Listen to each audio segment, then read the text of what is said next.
Hello, this is Monday, October 26th, 2020. One big thing to announce is, it's an interesting thing because by the time that you're seeing this, I'm sure it's a few weeks removed from the actual date of October 26th, 2020, or sometime like way into the future. Outside of that, I released my first set of videos that I've been recording since the beginning of my journey at midnight today. So it's the introduction video plus the first 4 videos that I had made at the beginning of my journey. They're tough to watch and to kind of go back and sort of like relive like what it was like just only about a month ago, where everything was just coming to light, and I was just learning about my diagnosis and all that kind of stuff. So rather than for me to post all of them up all at once, I decided that I was going to just upload a few at a time. It also gives me an opportunity for me to just go over the videos one more time and see if there was anything that I should pay attention to, like the quality or whatever it might be. Yeah. And I guess I just also wanted to mention that I realized that, none of these videos are particularly like highly produced or anything like that. It's just me sitting in front of a camera and talking to you, not any like fancy edits or graphics or anything like that. And the reason for that is that even though I may have the energy and the attention to be able to do it right now, I want to be able for me to keep making these videos to be sustainable. And I think consistent as much as possible. So what I decided to do was to try to keep it as minimal in terms of work to be done, to have to record them and then to upload them and all of that. So I just wanted to make sure for myself that it was something that I could be doing even if I'm really tired, or actually I don't know even if this level of the video production would be sustainable for me if I was feeling really tired, or if I had brain fog, or if I was in pain, or whatever. I have no idea what's to come in the future, but this me now is trying to think about the me in the future and to try to set something up so that it's actually something that I'll keep going with, as opposed to it's like, oh no, like I've built in too many things that will become barriers at some point in the future for me to keep making these videos. So the reason why they're as simple as they are is so that I can keep doing them. Because I think my priority is to ensure that I don't stop, that I keep going with it and keep telling my story. So that's the reason why, in case you may have been wondering. So apart from the video updates, they were just released at midnight. So it looks like maybe one person who I have had actually the opportunity to talk to for my podcast that I never ended up releasing just because of COVID and everything that kind of rolled out after that. Had a really lovely discussion with him. He actually has, and I think he still is continuing with his podcast called The Borderline Dad, and he is just been a lovely person to have had an opportunity for me to connect with. And I think that he had watched a couple of my videos when they were released, and so I know that at least one person's watched them, and I still need to let other people know that they are now live. So that's some work to be done. So that's one big piece of update.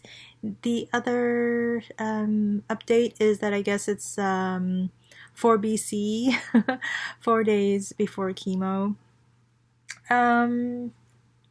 I haven't really talked about this. Just something that I have been noticing, but it's hard to know what I'm noticing and how I'm making sense of these things. So the last time I was in hospital for the oncology appointment was last Wednesday to see whether or not I was ready to have chemo based on my bilirubin number. And as you know, it was higher than my oncologist had mentioned that she wanted it to be before I started chemo. So the decision was made, or I made the decision to wait for another week. So one of the things that they do during the oncology appointment is just to do a quick checkup of things that are going on. And I had eaten an apple before that appointment, and anytime that I eat, I do feel a bit of a pressure in my intestinal, like digestive area. And so when the doctor asked me to just she was checking out my intestinal area because this is a gastrointestinal cancer that I have. She sort of felt the area around my pancreas, and I guess I was kind of like, oh, that's a little tender, and she's like, oh yeah, that makes sense. And I think ever since then it's sort of stuck in my head of oh yeah, that's where the mass is, and as the mass continues to grow, the more pressure that at some point I am going to consciously start feeling. The discomfort in my intestines started specifically that I can actually sort of make a connection to when the tube was inserted, because as I've talked about ad nauseum about this tube, the biliary tube. They have to feed it into some area of my intestines. And I mean, the tube isn't tiny, it's actually it's a pretty, I don't know, a third of an inch, a quarter of an inch, I don't know. It's actually so it's not a minuscule thing. So it's been fed into, my intestines. And ever since that tube was inserted, there's always been some discomfort that I've been experiencing in the lower kind of part of my intestines. Now, I guess since last Wednesday, I've just been more cognizant of pressure toward the upper part of my intestines, my digestive tract, which is where the pancreas is. And I guess, especially in the last maybe couple of days, I have noticed, or at least I feel like I notice more of a pressure there, which then kind of goes to my head around. It's oh, that's the mass that's growing, and that's concerning, and all that kind of stuff. So, yeah, I mean, and when I go down the rabbit hole a little bit too much about thinking about it too much, it can get me down. So, I mean, the reality is, whether I feel it or whether it's on a scan, we know it's there. And the purpose of the upcoming chemotherapy is to try to shrink that mass. So please think shrink for me in the next little while. If you're watching this and I'm still in treatment, please think shrink. I want to shrink it down. So that I continue to not have that mass keep growing and to start becoming intrusive, all this kind of stuff. So, so I know that that's the reality, and the reality of why I need to start chemo. And in the meantime, of course, I'm also thinking about ways to be able to mitigate some of the known side effects, the mouth sores being a huge one. I am so concerned about these mouth sores and whether there are preventative things that I can do to be able to not have as much of a problem, or maybe not have a problem at all with mouth sores. It sounds like it's not possible not to have any problems, but it sounds like there are ways to be able to try to mitigate it as much as possible. The thing that I think I had mentioned a couple of days ago, or I don't know, in a previous video recently, is the fact that there is a product called Chemo Mouthpiece that a guy named John had invented he's a former cancer patient and is a survivor, and he had invented this thing called the Chemo Mouthpiece, where you kind of suck on this mouthpiece that it is essentially like cryotherapy. It delivers anti-inflammatory cold to the mouth so that I think the idea is that it repels the medication, or like there's a constriction of blood vessels because of the cold. So as a result of that, there isn't a saturation of the chemotherapy drugs to this particular area. So I think that so I had found it, got in touch with him, and he's in the States, and because of COVID is such a pain in the ass in so many different ways, but shipping, of course, has been like a big issue, especially across borders. So he is going to try to send it to me for it to get here this week for me to start using it for this Friday. Very, very kind of him. And if you're interested in knowing more about Chemo Mouthpiece, it's chemomouthpiece1word.com, and I will talk about how it is once it gets here, and whether I will be able to use it. I'll be using it, and to see how I do with it. So that's something that I'm grateful for. Another example of just kindness of folks. And speaking of which, I did also want to mention that I have a very kind and generous soul who is helping me with just getting things sorted out within my office, and it's just that's just also been incredible. Yeah, I'm an introvert. I'm a highly sensitive introvert, and so I don't know how I come across here, but I'm not like this super extroverted, huge like friend group type of person. I'm very much like a one-on-one kind of a person, but I also get overwhelmed. I just feel a lot, so sometimes I get very tired very easily, and so I have a very tight, close group of folks that I feel are part of my my network, my heart people. So doing this is actually pretty challenging for me, and just coming across folks who have not been part of my life so far, who step up in different ways to help me just out of the goodness of their hearts. Some maybe because they know me in a different way, or sort of just not as well, or whatever it is, but have learned about what's going on for me, and have just taken it to the next another level, which is really great. But yeah, like I guess wanted to say that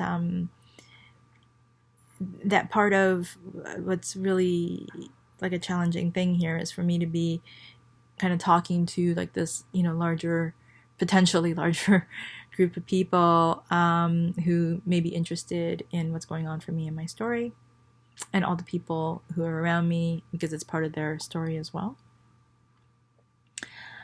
I think that the last video that I had made, I mentioned that a family friend whom I haven't had contact with in like decades had made contact with us, and he hadn't known that he's now in Japan, But he hadn't known that my father had passed away, and I guess he'd been trying to get a hold of my mom, and my mom, yeah, like it's been tough for her to let people know what's been going on for us, so she hasn't necessarily talked to him in a while as well. He reached out. I sent him an email, let him know what, some of the things that have been going on, and we're grateful to be in touch. But I think that it was a lot of intensity in the news for him to get all of a sudden. So that's also something that happened yesterday as well. So today I am I have a nurse's clinic appointment at noon-ish today, and then I have a couple of conversations that I'll be having. But it being like 4 BC, like 4 days before chemo, there's still, I feel like, a lot of things that I'd like to get done while I still have the energy, and not having to deal with like side effects and all that kind of stuff to sort out. Once some of these like products that I've been sort of I've been getting to be able to help with some of these potential side effects, I'll maybe talk about them on camera. And just as an aside, when we're talking about products, the weighted blanket is still working great. I really highly recommend the weighted blanket that I ordered from Amazon. I thought it's been really helping with my sleep, I feel like. So that's an update on the weighted blanket. And yeah, and there's going to be, I think, other kinds of videos, not just me giving you sort of like daily updates, but maybe some get to know me kind of videos where maybe I also talk to, you get to meet Joe, my husband, or a couple of my friends, and different kind of things that we talk about and stuff like that. Maybe, at some point, if we are able to have a little community here, that we can also have like chats with folks if they're interested in having a chat with me on camera as well. And this age of Zoom, anything is possible, I think. So that's where we're at for today. If there's anything else that comes up today, as usual, I'll say, like, I'll update you, but then sometimes I don't. I'll update you the next day. At any rate, there will be another video. But that's what's going on for now. So thank you so much, so much for joining me. And now that these videos are beginning to be out in the world, I'm a little nervous about it, but I'm very nervous about it. But I'm happy that my story is going to be out there. So love and care, so much love and care for all of you out there, and chef's kisses to you, and because maybe you'll be able to have some I don't know, like delicious, good food, delectable food, and you can give them chef kisses as well. But as always, like I say, please keep love and care in your heart for yourself and for those folks that you care and love and care about in your life. And again, like, if you have a moment, if you can spare some love and care to send my way as well, I'd be very, very, very happy to receive it. So thanks so much, and I'll talk to you again real soon.